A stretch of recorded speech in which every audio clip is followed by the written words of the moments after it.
I demand entertainment. Are you not entertained? Put on your dancing shoes. Now give me your best shot. She's a podcaster. She's a journalist at mamamia.com.au. And I like to say she's our Emma Gillespie.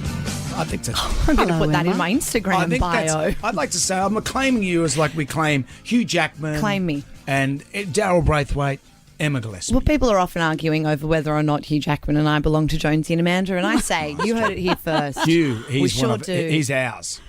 Well, look, let's talk about Chris Rock. As we said, it was a year ago that infamous slap happened. He has a new Netflix special where he addresses this. We'll get to the nitty-gritty, but this is kind of how he starts. Everybody knows, yes, it happened. I got smacked like a year ago. I got smacked in the Oscars by this motherfucker. And people like, did it hurt? It still hurts. I got summertime ringing in my ears. But I'm not a victim, baby. You will never see me on Oprah or Gayle crying. You will never see it. Never gonna happen. I couldn't believe it, and I love Men in Black. No. It's never gonna happen. I like how he's doubling down on this. Well, He really is. But he went on to say that he thinks there are reasons why it happened, and none of them were to do with him. Yes. So we have been waiting for nearly a year to hear Chris Rock speak about the infamous slap. And it all came to a head in this Netflix special, which streamed live on Netflix over the weekend. So it was the first time that the platform have done that. As he performed this special, it beamed out through Netflix. You might compare it to, I don't know, traditional broadcast television, a crazy technology.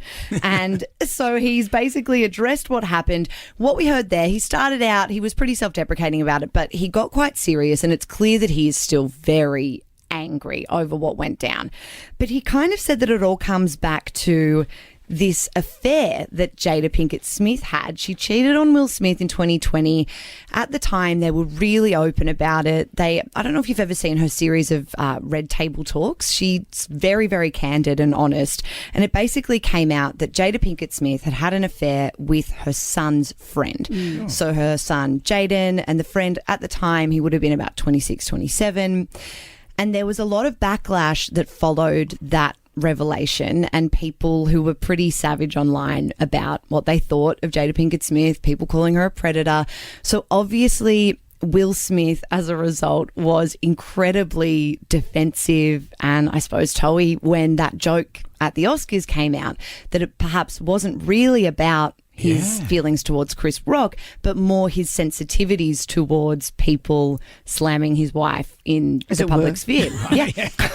And in a private sphere. Slamming his wife everywhere. Because don't they famously have an open marriage, is what we've Yes. Doesn't Will, allegedly, doesn't he sort of... open the door as well? Yeah. Well, yeah, everyone is very fascinated by the open marriage, but I think up until this revelation from Jada, it had been sort of just thought that Will Smith was the one that dabbled in the open relationship. It's interesting. We might accept it of a man, but not of a woman.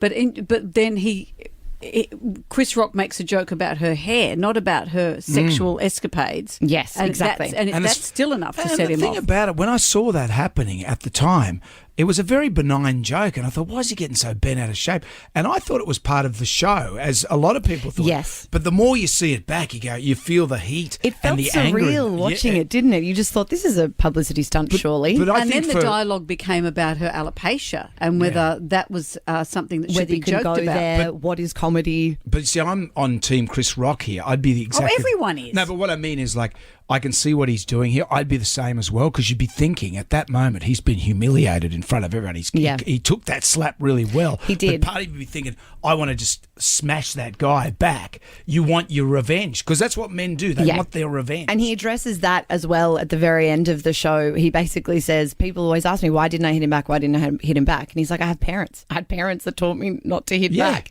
And then he makes a joke about not hitting back in front of white people. But he also insinuated that a lot of the bad blood is because of Chris Rock's relationship with Jada. So in 2016, Chris Rock hosted the Academy Awards, and that was a time with a bit of uproar about lack of diversity in the nominations. And Will Smith in particular had been snubbed for a film called Concussion that he was widely sort of praised for. Everyone thought there was a bit of Oscars buzz there. He didn't get nominated. So apparently Jada reached out to Chris Rock and said, you shouldn't host this. We're all boycotting it. You should give it up. You shouldn't do If it. he was nominated, but they may turn up. Yeah, exactly. And Chris Rock said in the special last night, no, it was a big opportunity. Yeah. It was a huge role. It was work. I'm, a working comedian. And And then we'll what? talk about inclusion. Let me host the Oscars. Yeah, he didn't get nominated. All right. No one's picking on her, So his whole thing is she started it. He's angry, but he switched tone and admitted, he really loved Will Smith, that as a kid, his whole life, he rooted for him, that even when the cheating stuff came out, that he never jumped on the bandwagon and never criticised them, and that it just really baffled him that he ended up sort of being this poster child for Will Smith's anger. Wow. There must be a lot of stuff that was going on inside that head that night.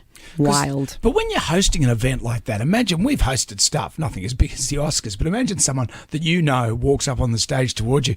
You would think, well, what's going on here? What's going to happen? Yeah. Like you don't. Especially you don't know. if you're a comedian, you're rolling with the punches. Yeah.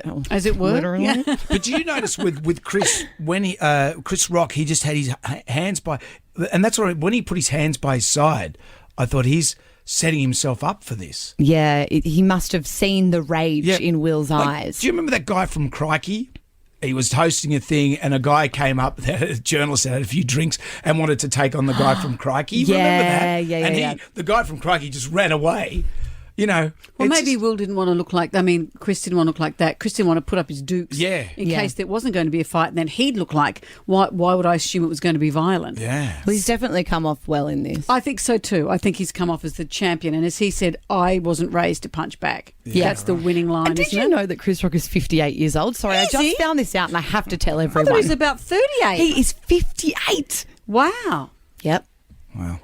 Gillespie. We'll talk about open marriages next week because that's fascinating. Rooting for everyone. Thanks so much, guys. Emma, thank you. You'll see her, mamamia.com.au, when she's not ours on Jonesy and Amanda. Thank you, Emma.